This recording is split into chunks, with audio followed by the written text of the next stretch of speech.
Good day, all, and welcome to what is now part 7 of my complete Doctor Who DVD series overview. So we last left off with Patrick Troughton's final season. We finished off The Mind Robber.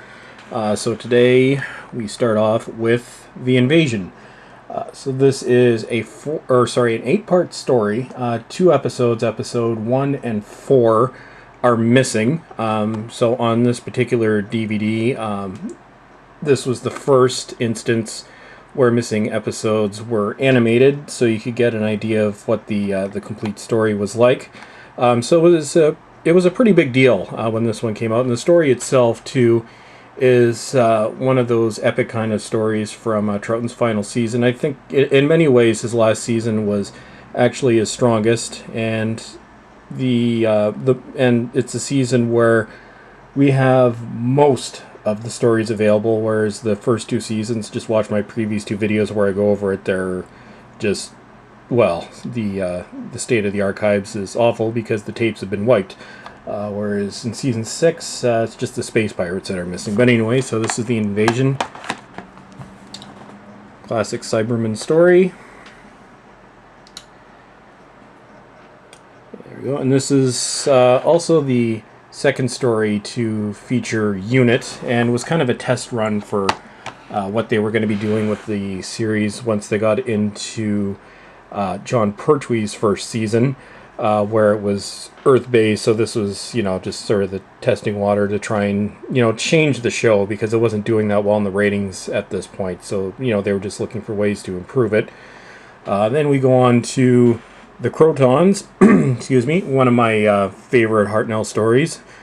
Actually, out of the stories that are available, even the Dominators, I actually really like everything that's still available from Patrick Troughton. I don't know, that might change when I finally see the finished animated Underwater Menace, whenever it is that's coming out. But anyways, so we have the Crotons, sort of more big, clumsy robots.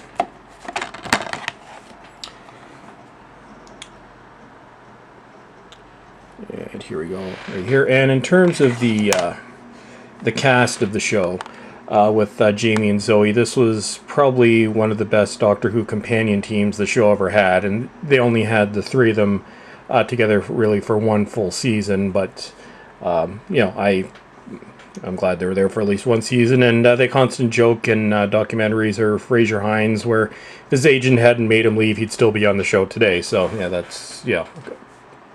I consider it a good appraisal. Then we're on to The Seeds of Death, which, when it first came out, I confused with The Seeds of Doom. I had no idea there had been another Seed story. Seeds of Doom is a Tom Baker story, one of his more popular. And this was, The Seeds of Death was one of the early Troughton stories to come out on DVD. This is actually, since I believe it's had a re-release, so there is a new version, which I haven't picked up. Like I've said before, a lot of what I have, newer re-release versions, all I have in my own collection are the older ones for most of them. At some point, if the prices ever come down, then I'll start picking those up, and if I do, I'll obviously do videos documenting them and everything like that. Anyway, so The Seeds of Death. And this is a sequel to The Ice Warriors from the season before. Ice Warriors, another one of those stories that isn't complete, but only 2 of 6 episodes are missing. So Ice Warriors we will be seeing soon. I think they've actually already announced it for later this year. I don't know the exact date, but if that comes up, I'll put a link in the video that featured the Ice Warriors, and I'll throw a link into this video as well when I finally do a DVD overview of it. Anyway, so here we take a look at the back, and one thing that I must say about this one, in terms of the restoration, I was pretty much blown away the first time I saw the DVD restoration. This is literally, it looks like it was shot yesterday, just in black and white. Excuse me. So yeah, so the work of the Doctor Who restoration team on a lot of these earlier releases, but especially in this one, is just phenomenal. So it's worth picking it up even for that. And I guess with the new release, they've cleaned it up even more, so it might even be more impressive. We'll see about that. So, like I said, whenever I pick that one up. And then we're on to the missing one, which was probably arguably the worst story of the season, the Space Pirates. Only episode 2 is left, which is featured on Lost in Time.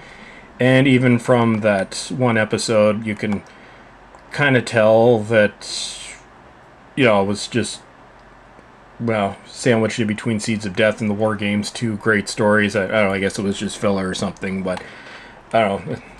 I'm sure if there are stories that had to be lost, then, well, maybe that's one of the top candidates or whatever. But anyway, so that's the Space Pirates. And now, to conclude the Patrick Troughton years, we have the epic The War Games. 10 episodes long. The last story to be filmed and broadcast in black and white. Also, the last story broadcast in the 1960s, so really the end of an era. And it's almost kind of divided into 2. You have the first 9 episodes, which are war games and various wars throughout history, like World War One, the Crimean War, and so forth. Some people find it kind of dull, actually, because I love history. This is also one of my all-time favorite Doctor Who stories, and it's one that I actually hadn't watched in its entirety until it came out on DVD. Back in late 2009, if I remember correctly. This was one of the first 3-disc.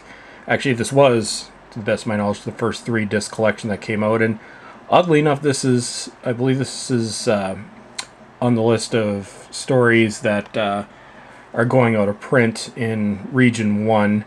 But I'm wondering if maybe this would be a candidate for a re-release, even though it does have a ton of stuff on there.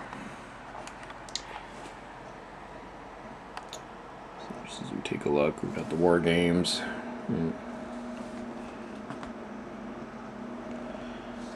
There's the Doctor kind of posing with all his major enemies.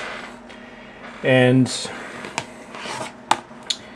yeah, in the regeneration scene at the end of this is probably one of the darker regeneration scenes. This is when the Doctor is forced by the Time Lords to regenerate. This is also when we were first really introduced to the Time Lords, and they come off as, especially in this one, particularly if you compare it to some of the later Time Lord episodes from the Tom Baker and Peter Davidson eras, they come off a lot more terrifying, I guess is what you could say, and there's a little bit more of a mystery behind them, whereas in later years they got kind of toned down a little bit.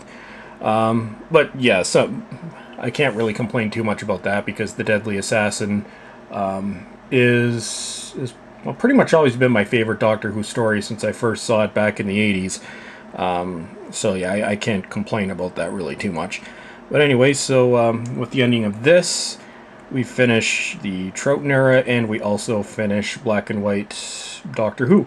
So for the next season, we'll be doing John Pertwee season or series, depending on how you want to put it, 7, which, in my opinion, is perhaps the best individual series in the show's entire run.